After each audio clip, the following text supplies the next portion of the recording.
स्वराज्य निर्माण करणारे छत्रपती शिवाजी महाराज या देशाला दोन छत्रपती देणाऱ्या राजमाता जिजाऊ, शांतीचा संदेश देणारे गौतम बुद्ध, शिक्षणाचा पहिला पाया रोवणारे महात्मा फुले, ज्या माऊलीच्या पुण्याईने स्त्रीला शिक्षणाचा आधार मिळाला अशा सावित्रीबाई फुले आणि माणसाला माणूसपण मिळवून देणारे डॉक्टर बाबासाहेब आंबेडकर या सर्वांना वंदन करते आणि मी माझ्या भाषणाला सुरुवात करते. मी सई मिथुन बागर, इयत्ता चौथी, केंद्रशाळा मोखाडा यातील विद्यार्थिनी. विषय मांडत आहे डॉक्टर बाबासाहेब आंबेडकर यांचे तत्व आणि माझी जबाबदारी. मित्रांनो, न लगे चंदना सांगावा परिमळ, वनस्पती मेळा हाकारून, अंतरीची धावे स्वभय बाहेरी, धरिताही परी आवरेना, सूर्य नाही करिता या जना, प्रकाश किरण कर म्हणू, तुका मने मेघ नाचवी मयूर, लपविता खरे येत नाही. जसा चंद्राचा सुगंध लपवता येत नाही, सूर्याला मिळालं ऊठ असे सांगावे लागत नाही, आणि आकाशात ढग जमा झाले की मोराला नाच असे सांगावे लागत नाही, त्याचप्रमाणे एखाद्या माणसाच्या अंगातील गुण लपवता येत नाही, कारण त्या गुणाचा सुगंध एवढा पसरतो की त्याची दखल सर्व समाजाला घ्यावीच लागते.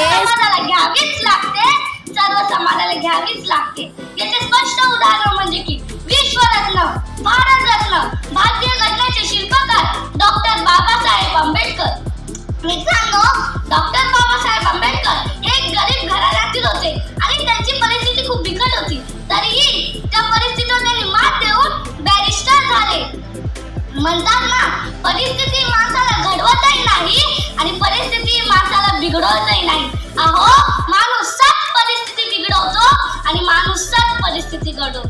डॉक्टर बाबासाहेब आंबेडकर नेहमी म्हणायचे, जर तुम्हाला कोणी 2 रुपये दिले तर 1 रुपयाची भाकर घ्या आणि 1 रुपयाचे पुस्तक घ्या. भाकर तुम्हाला जगवण्यास मदत करेल आणि पुस्तक तुम्हाला जगायचे कसे हे शिकवेल.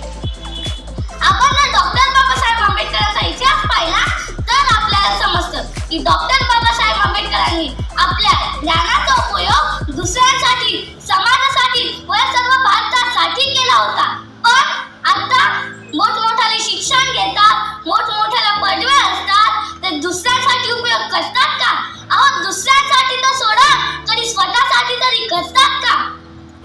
आपण नेहमी आपल्या आई वडिलांना गेमसाठी, शूजसाठी हट्ट करतो, पण कधी पुस्तकासाठी करतो का? नाही ना. डॉक्टर बाबासाहेब आंबेडकर नेहमी म्हणायचे, पुस्तक वाचल्याने मस्तक सुधारतं आणि सुधारलेलं मस्तक कोणापुढे नतमस्तक होत नसतं, म्हणून पुस्तक वाचायचं असतं. मित्रांनो, डॉक्टर बाबासाहेब आंबेडकरांना 5 वर्षापूर्वी वाचले एखाद्या पुस्तकामध्ये 80 नंबरच्या पानावरील 3ऱ्या उत्तरातील दुसरी ओळ कोणती, तर ते बरोबर सांगायची. किती अफाट असेल बरं त्यांची बुद्धिमत्ता. आणि आता आपल्याला काय जेवलो हे आठवत नाही. मित्र, एपीजे अब्दुल कलाम नेहमी म्हणायचे, learning give to creativity leads to thinking provide knowledge and knowledge makes you great. हा यशाचा मंत्र डॉक्टर बाबासाहेब आंबेडकर यांच्या जवळ होता. डॉक्टर बाबासाहेब आंबेडकर हे सत्याच्या मार्गाने चालणारे एक चांगले मार्गदर्शक होते.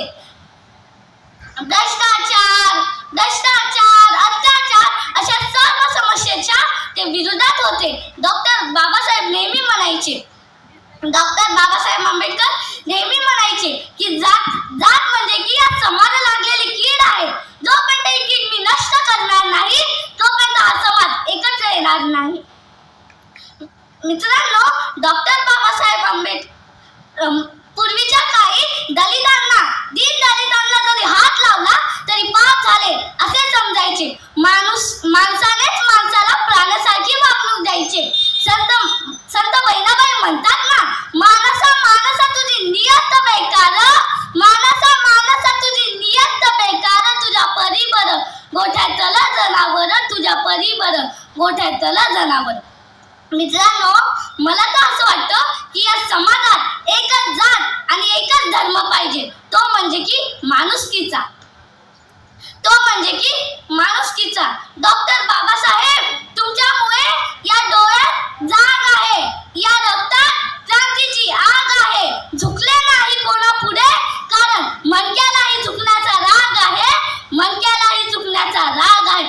जोपर्यंत चंद्र, तारे आणि सूर्य आहे, तोपर्यंत डॉक्टर बाबासाहेब आंबेडकर यांचं नाव आहे, डॉक्टर बाबासाहेब आंबेडकर यांचं नाव आहे. धन्यवाद.